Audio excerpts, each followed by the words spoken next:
गुरु ब्रह्मा गुरु विष्णु गुरुदेव महेश्वराय गुरु साक्षात् परम ब्रह्म तस्मै श्री गुरुवे नमः। श्री गुरु चरण कमलेभ्यो नमः। आज हम दुर्गा सप्तशती के द्वादशों अध्याय 12 अध्याय का पाठ करेंगे, 12वें अध्याय का। अभी तक हमने 1 से लेके 11 अध्याय तक का पाठ कर लिया है। अगर आपने अभी तक पिछले पाठक्रम नहीं देखा है तो जाके आप हमारे चैनल पे देख सकते हैं। प्लेलिस्ट अलग से बना दी गई है जिसमें दुर्गा सप्तशती हिंदी, इसमें सारी स्टेप बाय स्टेप सारी वीडियो सारा पाठ दिया गया है, जहाँ से आप देख के और अपना पाठ कर सकते हैं, सुन सकते हैं, अपने पूजा घर में इस पाठ को चला सकते हैं। चलिए आज हम 12 अध्याय का पाठ का प्रारंभ करते हैं। देवी चरित्र के पाठ का महत्व। ध्यान। मैं 3 नेत्र वाली दुर्गा देवी का ध्यान करता हूँ और उनके श्रीअंगों की प्रभा बिजली के समान है। वे सिंह के कंधे पर बैठी हुई भयंकर प्रतीत होती है। हाथों में तलवार और ढाल लिए अनेक कन्याएं उनकी सेवा में खड़ी हैं। वे अपने हाथों में चक्र, गदा, तलवार, ढाल, बाण, धनुष, पास और तर्जनी मुद्रा धारण किए हुए हैं। उनका स्वरूप अग्निमय है तथा वे माथे पर चंद्रमा का मुकुट धारण करती हैं। देवी बोली, देवताओं, जो एकाग्रचित होकर प्रतिदिन इन स्तुतियों से मेरा स्तवन करेगा उसकी सारी बाधा निश्चय ही दूर कर दूंगी। जो मधुकैटभ का नाश, महिषासुर का वध तथा निशुंभ के संहार के प्रसंग का पाठ करेंगे तथा अष्टमी, चतुर्दशी और नवमी को भी जो एकाग्रचित होकर भक्ति पूर्वक मेरे उत्तम महात्मा का श्रवण करेंगे उन्हें कोई पाप छू नहीं सकेगा। उन पर पाप जनित आपत्तियां भी नहीं आएगी। उनके घर में कभी दरिद्रता नहीं होगी तथा उनको कभी प्रेमी जनों के विक्षोभ का कष्ट भी नहीं भोगना पड़ेगा। इतना ही नहीं, उन्हें शत्रुओं से, लुटेरों से, राजा से, शस्त्र से, अग्नि से तथा जल की राशि से भी कभी भय नहीं होगा। इसलिए सबको एकाग्रचित होकर भक्त पूर्वक मेरे महात्म को सदा पढ़ना और सुनना चाहिए। यह परम कल्याणकारक है। मेरा महात्म महामारी जनित समस्त उपद्रवों तथा आध्यात्मिक आदि तीनों प्रकार के उत्पादों को शांत करने वाला है। मेरे जिस मंदिर में प्रतिदिन विधि पूर्वक मेरे इस महात्मा का पाठ किया जाता है उस स्थान को मैं कभी नहीं छोड़ती। वहाँ सदा ही मेरा सन्निधान बना रहता है। बलिदान, पूजा, होम तथा महोत्सव के अवसरों पर मेरे इस चरित्र का पूरा पाठ और श्रवण करना चाहिए। ऐसा करने पर मनुष्य विधि को जानकर या बिना जाने भी मेरे लिए जो बल, पूजा या होम आदि करेगा उसे मैं बड़ी प्रसन्नता के साथ ग्रहण करूंगी।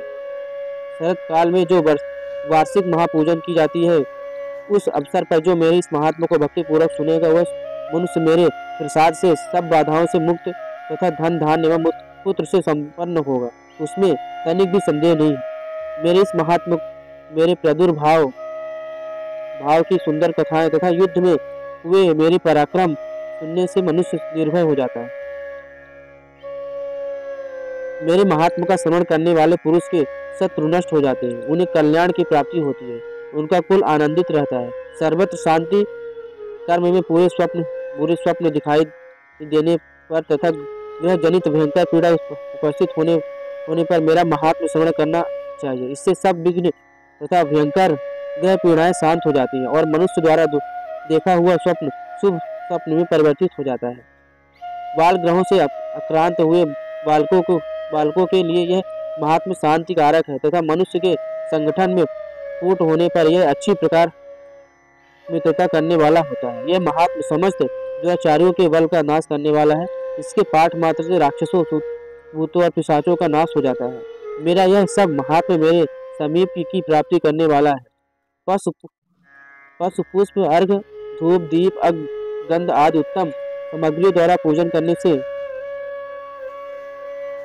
ब्राह्मणों को भोजन कराने से, होम करने से, प्रतिदिन अभिषेक करने से, नाना प्रकार के अन्य भोगों का अर्पण करने से तथा दान देने से देने आज से 1 वर्ष तक जो मेरी आराधना की जाती है और उससे मुझे जितनी प्रसन्नता होती है उतनी प्रसन्नता मेरे इस उत्तम चरित्र का एक बार श्रवण करने मात्र से हो जाती है। यह महात्मा श्रवण करने पर पापों को हर लेता है और आरोग्य प्रदान करता है।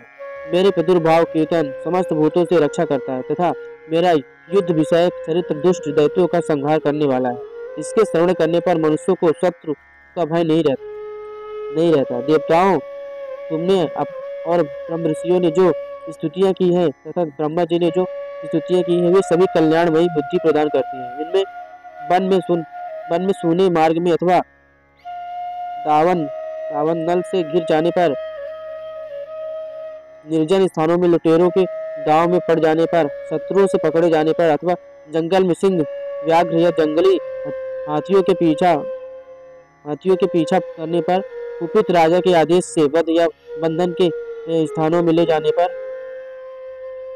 अथवा महासागर में नाव पार बैठने के बाद भारी तूफान से नाव के डगवाने पर और अत्यंत भयंकर युद्ध में शत्रु का प्रहार होने पर, अथवा वेदना से पीड़ित होने पर कि बहुना सभी भयानक बाधाओं के उपस्थित होने पर, जो मेरे चरित्र का श्रवण करता है मनुष्य संकट से मुक्त हो जाता है। मेरे प्रभाव से सिंह आदि हिंसक जंतु नष्ट हो जाते हैं तथा लुटेरे और शत्रु भी मेरे चरित्र स्मरण करने वाले पुरुष से दूर भागते हैं। ऋषि कहते हैं, जो कहकर प्रचंड पराक्रम वाली भगवती चंडिका सब देवताओं के देखते वही अंतर्धान हो गए। फिर समस्त देवता भी शत्रुओं के मारे जाने से निर्भय हो पहले की भांति यज्ञ भाग का उपभोग करते हुए अपने अपने अधिकार का पालन करने लगे। संसार विध्वंस करने वाले महाभयंकर अतुल पराक्रमी देव शत्रु शुंभ तथा महाबली शुंभ के युद्ध में देवी द्वारा मारे जाने पर शेष दैत्य पाताल लोक में चले गए। राजन, इस प्रकार भगवती अंबिका देवी नित्य होती हुई भी पुनः पुनः प्रकट होकर जगत की रक्षा करती है। वे ही इस विश्व को मोहित करती हैं, वे ही जगत को जन्म देती हैं तथा वे प्रार्थना करने पर संतुष्ट हो विज्ञान में समृद्धि प्रदान करती है। राजन, महाप्रलय के समय महामारी का स्वरूप धारण करने वाली वे महाकाली ही समस्त ब्रह्मांड में व्याप्त है। वे ही समय समय पर हमारी महामारी होती है और वे ही स्वयं अजन्मा होते हुए भी सृष्टि के रूप में प्रकट होती है। वे सनातनी देवी समयानुसार संपूर्ण भूतों की रक्षा करती है। मनुष्यों के अभ्युदय के समय वे ही घर में लक्ष्मी के रूप में स्थित हो उन्नत प्रदान करती है और वे ही भाव के समय दरिद्रता बनकर विनाश का कारण होती है। पुष्प, धूप और गंध आज से पूजन करके उनकी स्तुति करने पर वे धन, पुत्र, धार्मिक बुद्धि तथा उत्तम गति प्रदान करती है। तो ये रहा आज का दुर्गा सप्तशती का 14वां अध्याय। और कल हम दुर्गा सप्तशती के लास्ट अध्याय का, अंतिम अध्याय का पाठ करेंगे, 13वें अध्याय का। तो तब तक के लिए जय श्री राधे श्याम।